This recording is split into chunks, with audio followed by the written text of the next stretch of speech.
You would not believe how many ships Darth Vader went through during his service to the Empire. Or maybe you would, I don't know. But I thought this was going to be a nice, easy list to pay tribute to the late James Earl Jones, and instead it spiraled out of control. We all know Vader's ships, the Tai Advanced, Devastator, Executor, and that Shuttle from Return of the Jedi. But I wanted to have 5 ships because that's a more satisfying number than 4, so I dug a little deeper, and it turns out the actual number is more like 10, plus another 15 that he was in charge of in his personal fleet. And I still feel like I'm missing some. We had better get started. I'm Joey from Radio Free Coruscant, and this is every ship Darth Vader owned.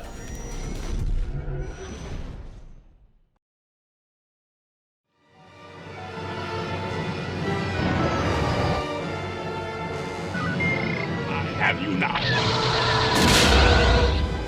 What? Yahoo! Look out!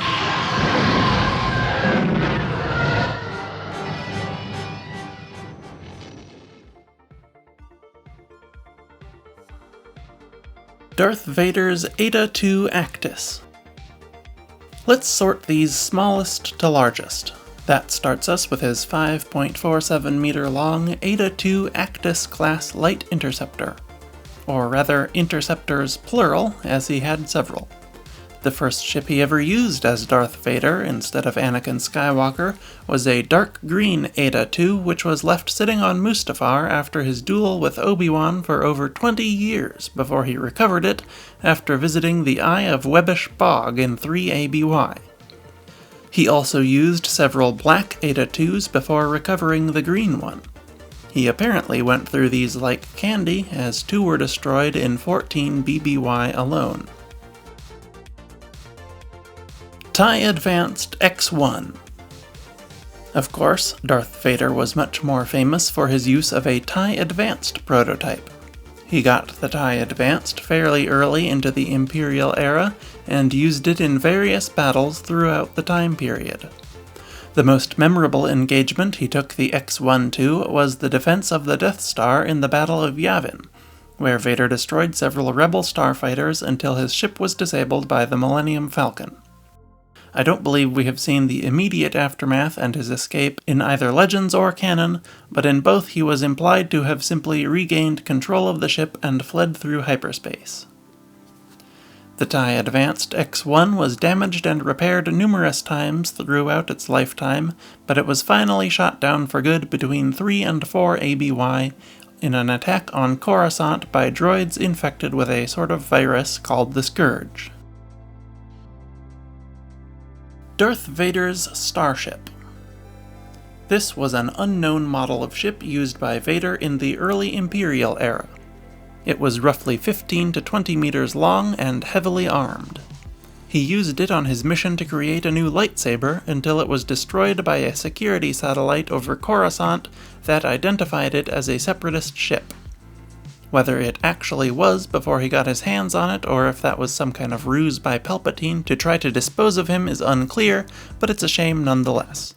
It appears to be inspired by the scimitar used by Darths Maul and Sidious, and bears a striking resemblance to the Sinar T2 Ramsidian-class yacht as well.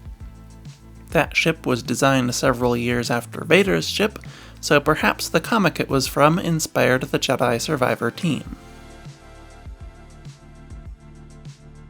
Darth Vader's new class shuttle. I believe this is the only Legends-exclusive ship of Vader's, at least that I could find. Let me read you its entire Wikipedia entry verbatim. During the first few months of the Galactic Empire, the Sith Lord Darth Vader utilized a new class shuttle to travel around.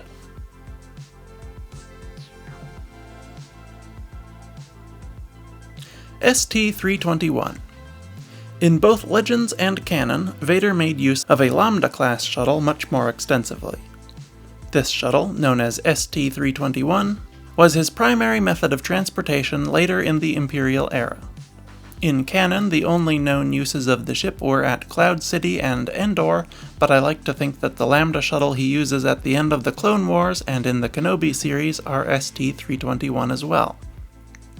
In Legends, he used the ship throughout the entire Imperial period, starting all the way back at 18 BBY.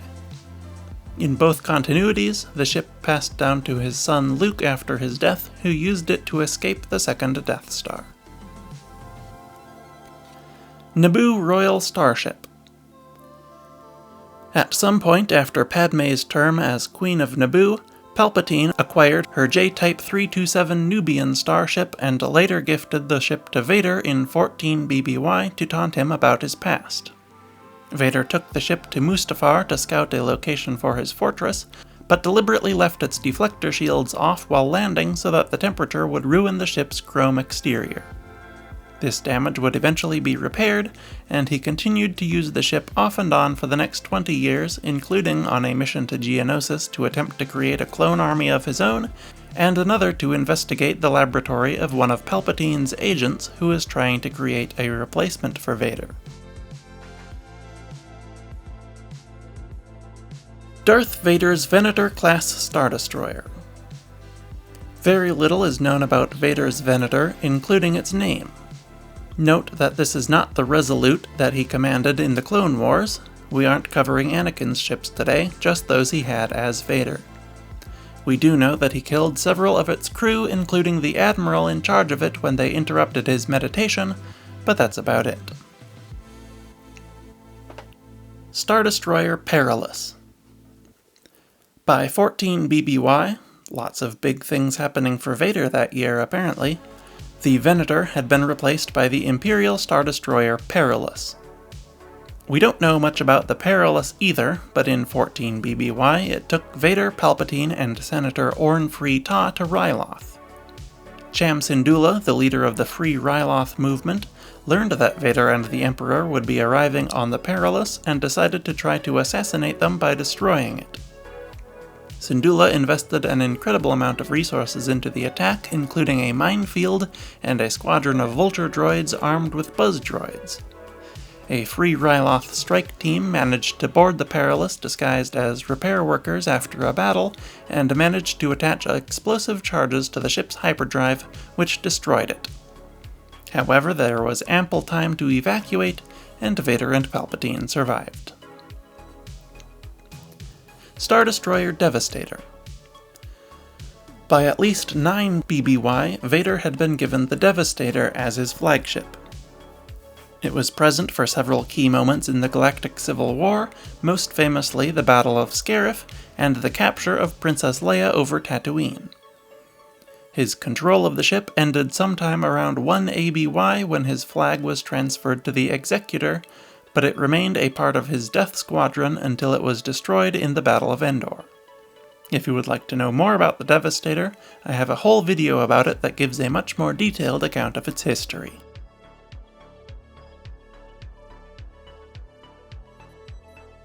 Death Squadron. I debated if I should include this, but I think it kind of counts. Death Squadron was the fleet commanded by Darth Vader.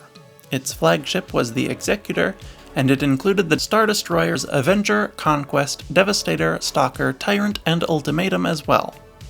Its most prominent starfighter squadrons were Grad's Squadron and Theta Squadron.